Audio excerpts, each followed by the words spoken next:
ছেলেদের মনের দুঃখ কষ্টগুলো তারা সচরাচর লুকিয়ে রাখতেই পছন্দ করে বললে ভুল হবে। তারা একটু বড় হওয়ার পরেই বুঝতে শুরু করে যে তাদের দুঃখ পেতে নেই, পেলেও বলতে নেই, সবার সামনে চিৎকার করে কান্না করতে নেই। তাদের কান্না করতে হয় রাতে পাশ বালিশে মুখ লুকিয়ে।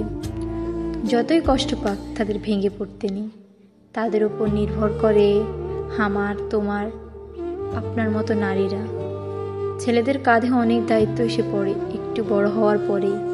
তাদের অনেক ইচ্ছে থাকে, স্বপ্ন থাকে, একরাশ আশা, কিন্তু কেউ কখনো জানতেই চায় না তাদের না বলা কথাগুলো। তারাও চায় কখনো হাতে হাত রেখে একটু ভরসা তাদেরকে কেউ দিক। মধ্যবিত্ত ঘরের ছেলেরা কখনো মুখ ফুটে বাবার কাছে কিছু আবদার করতে পারে না। কিভাবে সবার আবদার মেটাতে পারে সেই চিন্তা করতে হয়। তাদের শুধু নিজের কথা ভাবলেই হয় না, সবার কথা ভাবতে গিয়ে নিজের ভালোবাসাটাকেও বিসর্জন দিতে হয় তাদেরকে। ক্যারিয়ারের দোহাই দিয়ে ভালোবাসার মানুষগুলো তাদের ছেড়ে যায়, কিন্তু পাশে থেকে ক্যারিয়ার বানাতে তাদের সাহায্য করে না। করলেও সেই সংখ্যাটা খুবই কম, হাতে গোনা।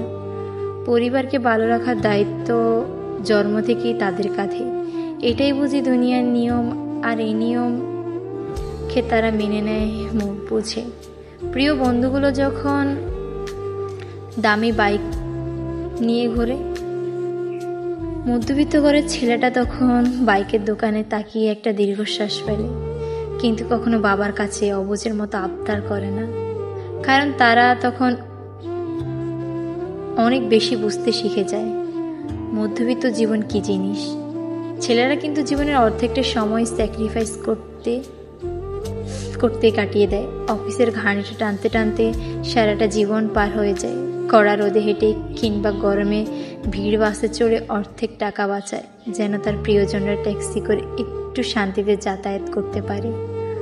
অফিসের ছুটিতে 2-1 দিন বরং সময় কাটাতে পারে তার প্রিয়জনদের সাথে।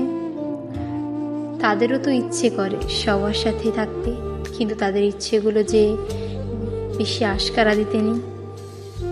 এমনটাই নিয়ম পুরুষদের জন্য, আমাদের জন্য কিন্তু তারা ঘর ছেড়ে বহু দূরে পড়ে থাকে। আমাদের জীবনটা সুন্দর করতেই তাদের এত স্যাক্রিফাইস।